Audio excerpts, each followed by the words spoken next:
মদিনার একটি ছোট্ট গ্রামে বাস করত এক নিষ্পাপ ন্যায়পরায়ণ তরুণ আবদুল্লাহ।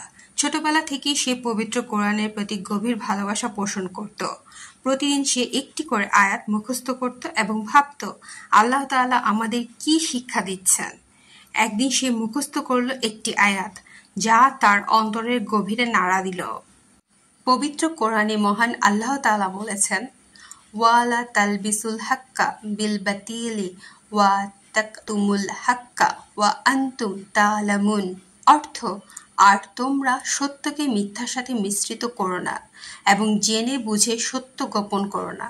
সূরা বাকারা আয়াত ৪-২। এই আয়াতটি ছিল তার জন্য যেন এক আলোকবর্তিকা।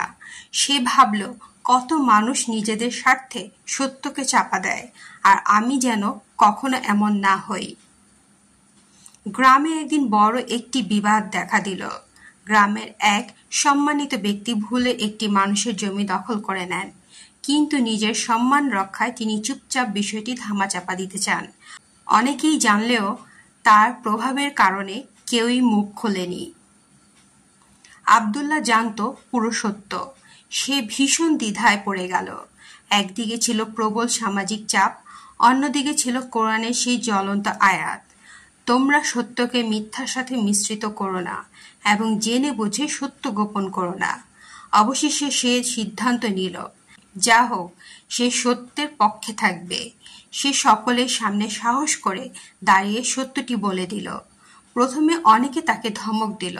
কেউ বলল, তুমি ছোট, বয়স্কদের ব্যাপারে মুখ খুলো না।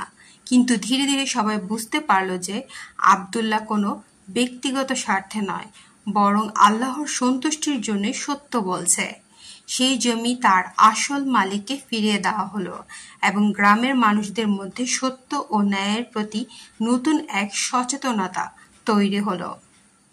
আবদুল্লাহর গল্প আমাদের মনে করিয়ে দেয়, সত্যের পথ কখনো সহজ নয়, তবে তাতেই রয়েছে শান্তি, সম্মান এবং আল্লাহর সন্তুষ্টি।